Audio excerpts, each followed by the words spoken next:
Hello and welcome. In this session, we'll do brush up whatever we have learned last time, and we are going to learn about IRDA. So, first of all, what is insurance? So, insurance is a contract of insurance is a contract where a person, in consideration of a certain sum known as the premium, the sum is known as premium, agrees to bear the risk or the liability regarding a property or life of other person. It means that suppose X have some threat or have the property and he want to insure, the Y is taking a risk and liability regarding this property. The person X will give him a premium, the sum, that is nothing but a premium. And why will give the assurance that if your property is damaged or your life is gone, then will give you some compensation, right? In which such other person has a insurable interest. This acts must have insurable interest. Insurable interest means if the property is there, it is good for him. If property is not there, it is not good for him. It is like a insurable interest. For example, Mr. X cannot take insurance of his neighbor, right? Because if property is there, he or he may not be happy, and if property is not there, then there is no such things happen in the life of X, and that's why this is not insurable interest. So आपके पड़ोसी की कोई भी assets पे आप अपना insurance नहीं ले सकते क्योंकि इंश्योरेबल इंटरेस्ट नहीं है। तो इसमें the person undertaking the risk और liability called as insurer, here insurance company is nothing but insurer, and the person whose risk liability is undertaken is called insured. हम सब एक्स वाई जेड हम सब है वो है इंश्योर्ड है, और हम इंश्योरेंस कंपनी मतलब इंश्योरर के पास जाते हैं और प्रीमियम देके अपना प्रोटेक्शन ले लेते हैं। Next is insurance companies act, now still from 1938 we are that is prevail. मतलब हम जो इंश्योरेंस कंपनी एक्ट पढ़ने जा रहे हैं और फाइनेंशियल अकाउंट्स और उसके जो फाइनल अकाउंट्स हम करने जा रहे हैं वो 1938 से ही है। और उसकी रेगुलेटरी बॉडी के लिए 2000 से ये IRDA आया 2000 से, लेकिन उसका जो एक्ट है IRDA एक्ट 1999 में पास हुआ by the parliament and regulate. क्यों क्यों हुआ? To regulate the total insurance business in the country. Total insurance मतलब life insurance and general insurance, right? As collaterally the Insurance Act 1930 has also been amended मतलब उसमें थोड़े changes करना, update करना by the enactment of Insurance Amendment 2000। 2000 के साल में IRDA के साथ ये इंश्योरेंस का भी उसमें अमेंड किया गया है, लेकिन बेसिक बेसिक तो 1938 का ही है, राइट? नाउ इंश्योरेंस बिजनेस किस किस प्रकार के होते हैं तो स्टैंडर्ड 11 में भी हमने सीखा था और यहाँ भी हम सीख रहे हैं। Insurance of 2 types.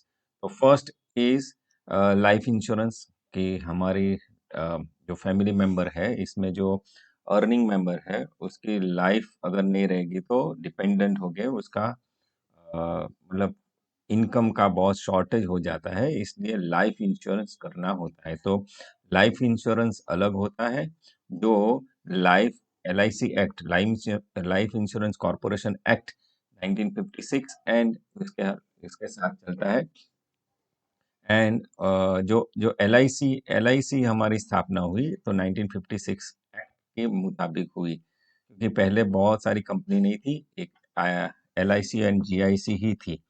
And for general insurance also called a non life insurance, मतलब लाइफ के अलावा जो भी है वो नॉन लाइफ है, राइट? तो general insurance are divided into 3 parts. Fire insurance मतलब आपकी शॉप में आग लग जाती है, आपकी प्रॉपर्टी में आग लग जाती है या कुछ भी हो सकता है, So in that case, if you want to insure your property, then you should take fire insurance, marine insurance.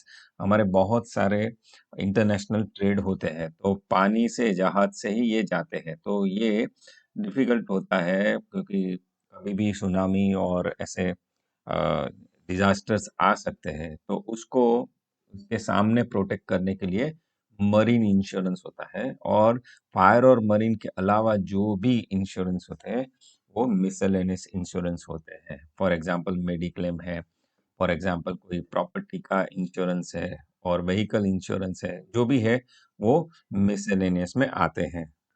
Next, legal framework. Legal framework, it means that what are the laws which run this insurance business. So insurance is a federal subject in India. It means that the government has to take care of it. The primary legislation which deal with the various aspects relating to accounts and audits of insurance business are under the Insurance Act 1938, including Insurance Rules 1939. तो इसके मुताबिक चलेगा insurance regulatory and development authority act 1999, जो 2000 year से मतलब year 2000 से ये effective है। The IRDA authority regulations, right, जो रेगुलेशंस है उसका कंपनीज एक्ट 1956, जहाँ जहाँ यहाँ प्रोविजन नहीं होगी तो विल फॉलो कंपनीज एक्ट 1956, वो निकल के कंपनीज एक्ट 2013 आ गया, राइट। तो you should write companies act 2013। And fifth is general insurance business, जो नेशनलाइज एक्ट किया था 1972 में। जो फ्रेम है, जो फ्रेम रूल्स फ्रेम किए गए थे वो सब एप्लीकेबल है। तो this are the legal framework. ये एमसीक्यू के लिए, अगर आपका वह एमसीक्यू है और हायर स्टडीज कर रहे हैं और जिसमें एग्जाम आपको एमसीक्यू टाइप देनी है, तो ये ईयर बहुत काम लगेंगे। तो you should remember this year and when act was passed. Now we are going to learn about IRDA. IRDA, तो आईआरडीए का मतलब क्या होता है? Insurance regulatory and development authority, right. Insurance regulatory and development authority of India, तो IRDA I भी हो सकता है, right. Is the main organisation, वो एक मेन ऑर्गेनाइजेशन है और सुपरवाइजरी बॉडी है। ये मेन ऑर्गेनाइजेशन हो सकता है, main organisation and supervisory. Supervisory मतलब देख रेख रखना। Supervisory body that regulate the insurance sector in the country, पूरे इंडिया में जो भी इंश्योरेंस सेक्टर है उसका मेन ऑर्गेनाइजेशन अगर बोले तो वो है आईआरडीए। तो वो क्या करता है? वो सेट रूल्स करता है, रूल्स को सेट करता है कि इंश्योरेंस कंपनी को कैसे बिहेव करना चाहिए, कैसे करना चाहिए, राइट। मेन पर्पस क्या है? Its sole purpose is to protect the interest of policy holder. तो दोनों तरीके से पॉलिसी जो होल्डर है जैसे हम है, राइट, तो उनका जो इंटरेस्ट है वो प्रोटेक्ट करना, और इंश्योरेंस कंपनीज है उसको डेवलप करना, और डेवलप करने के लिए और उसका एक्सपेंशन करने का, और अच्छी तरह से वो डेवलप कर सके, वो है। तो ये विन विन सिचुएशन है, पॉलिसी होल्डर को कोई प्रॉब्लम नहीं आना चाहिए एंड इंश्योरेंस कंपनी को भी कोई प्रॉब्लम नहीं आना चाहिए। इसके लिए ये जो रेगुलेट करने की जो बॉडी है उसको हम आईआरडीए बोलते हैं।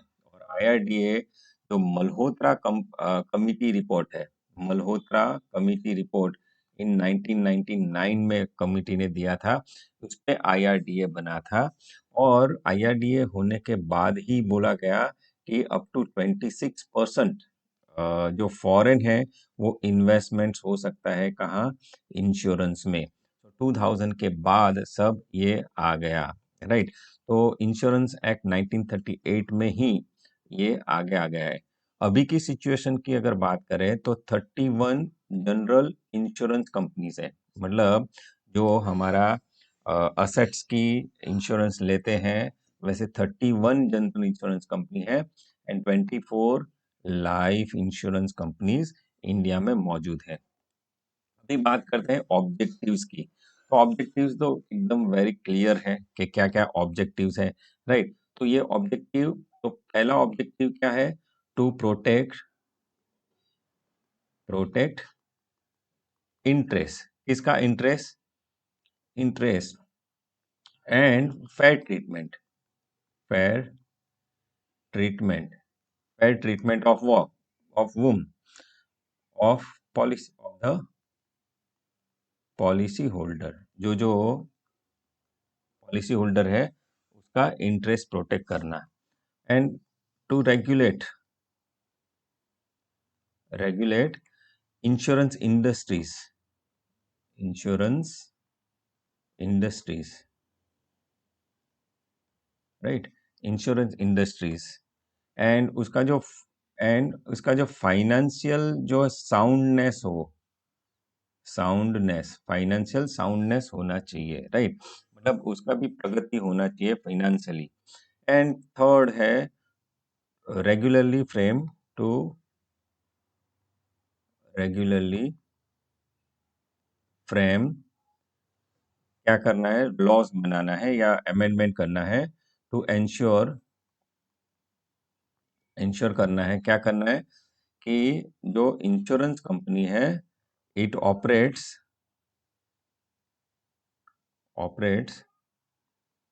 विदाउट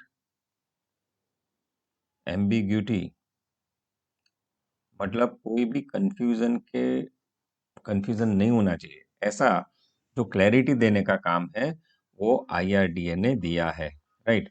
तो आईआरडीए बहुत सारे रोल्स, मतलब अच्छा रोल्स प्ले कर रही है, राइट। तो आईआरडीए मेन है, राइट। तो फंक्शंस क्या है, तो मैं अभी बोल देता हूँ कि फंक्शंस क्या है। तो there are some functions which IRDA plays, for example, one, grant, renew, modify, suspend, cancel और withdraw the registration certificate of insurance company। मतलब किसी इंश्योरेंस कंपनी को अपना बिजनेस इंडिया में करना है तो उसका जो रजिस्ट्रेशन है उसको ग्रांट करते हैं, रजिस्ट्रेशन को रिन्यू करते हैं, रजिस्ट्रेशन को मॉडिफाई कर सकते हैं, अच्छा काम नहीं किया तो सस्पेंड कर सकते हैं, बहुत खराब काम किया तो कैंसिल कर सकते हैं और परमानेंट विड्रॉ कर सकते हैं, राइट। तो ताकि अच्छी तरह से वो काम करे, मतलब पॉलिसी होल्डर को अगर वो धोखाधड़ी में देते हैं तो वो सस्पेंड, कैंसिल और विड्रॉ कर सकते हैं रजिस्ट्रेशन का। Second function is protecting the interests of the policy holder in a matters concerning the grant policy, settlement of claims, nominations by policy holder, insurable interest, surrender value of the policy, and other terms and condition of the policy। मतलब policy holder का protect करना है, क्योंकि कई बार क्या होता है कि लॉज जो लिखते हैं उसके जो रूल्स एंड रेगुलेशंस होते हैं इसमें ऐसी क्लॉज रख देते हैं कि पॉलिसी होल्डर पढ़ नहीं पाता है या उसको लॉन्ग टर्म में उसको बेनिफिट नहीं होता है। तो ऐसी टर्म्स कंडीशन ये अच्छी तरह से करे कि ताकि जो इंश्योरेंस इंश्योरेंस जो इंश्योरेंस लेना व्यक्ति लेती है उसका इंटरेस्ट प्रोटेक्ट हो। Then third is specified the code of conduct, qualification and training of intermediaries or insurance agent। जो इंश्योरेंस सेक्टर में काम करते हैं उसकी जो क्वालिफिकेशन है, उसकी जो ट्रेनिंग है, उसकी जो इंटरमीडियरीज मतलब ट्रेनिंग है, सब क्या क्या क्वालिफिकेशन होनी चाहिए वो स्पेसिफाई करना है। Next is specify code of conduct for loss of assessors और सर्वेयर्स, मतलब सर्वेयर्स और जो एसेस करता है कोई भी कितना नुकसान हुआ, तो कितना नुकसान हुआ उसका कोड ऑफ कंडक्ट है। मतलब एक बाइक जल गया तो उसका मतलब ये नहीं कि 5 लाख का उसका नुकसान हुआ या 5,000 का नुकसान हुआ।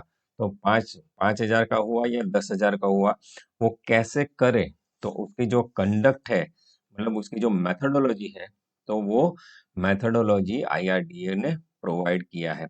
Next is laying fees and charges for carrying out the provision of the act.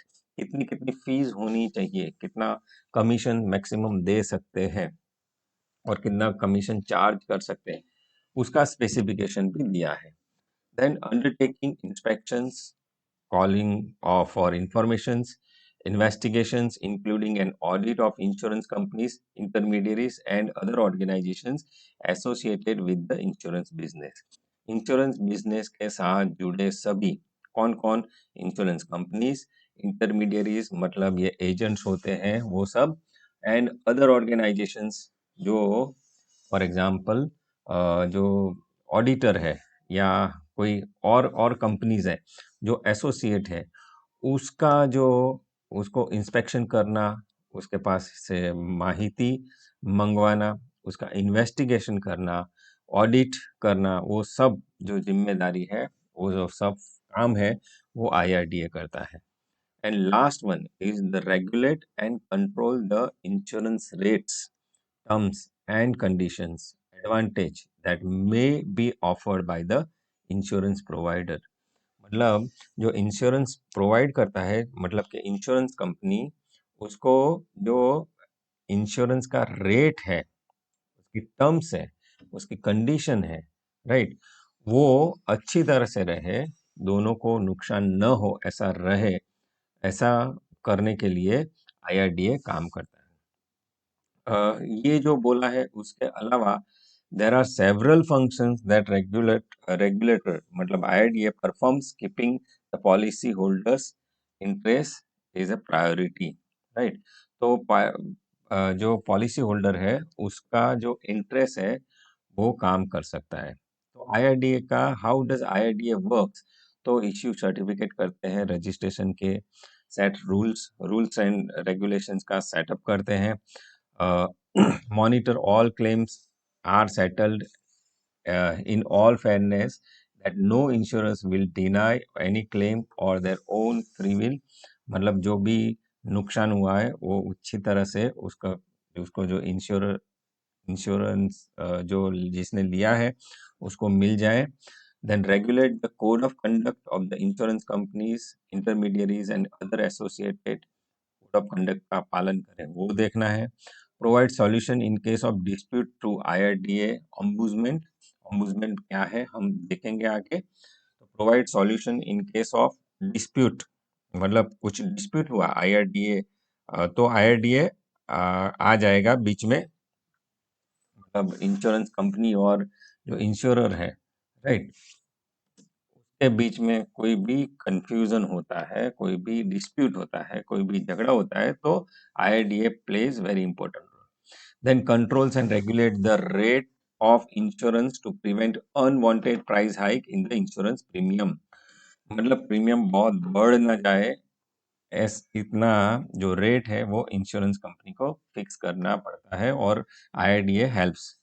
And IRDA is the apex body, is responsible for setting a minimum percentage of limit of insurance companies for general and life insurance, thereby developing both urban and rural sector. Right? तो minimum percentage of limit कितनी insurance दे सकते हैं उसका उन्होंने पालन करना है, और वो फंक्शंस है, राइट. तो बेनिफिट्स क्या है और फीचर्स ऑफ आईआरडीए क्या है? So now we are going to learn about features and benefits of IRDA. The following are the salient features of the apex body, that is IRDA. Act as a regulator of the insurance industries. Second, protect the policyholders' interests. Third, rules and regulations are framed by the apex body under Section 114A, the Insurance Act 1938. It enters under the Insurance Act to grant the certificate of registration to new insurance companies to operate in India, overseas insurance industries activities to ensure sustained development of insurance policy. तो ये जो है वो features है IRDA के.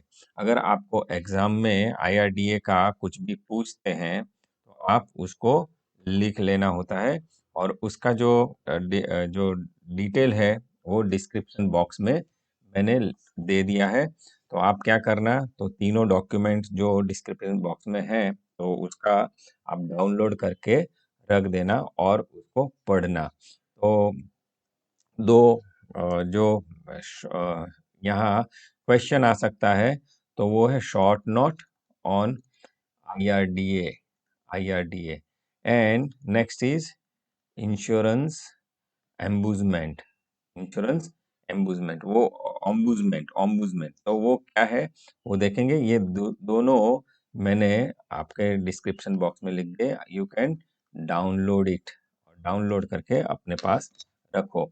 तो यहाँ हमने सिर्फ लीगल फ्रेमवर्क एंड आईआरडीए की जो शॉर्ट डेफिनेशन है वो हमने लर्न की है। नेक्स्ट सेशन में will discuss another topic. Thank you.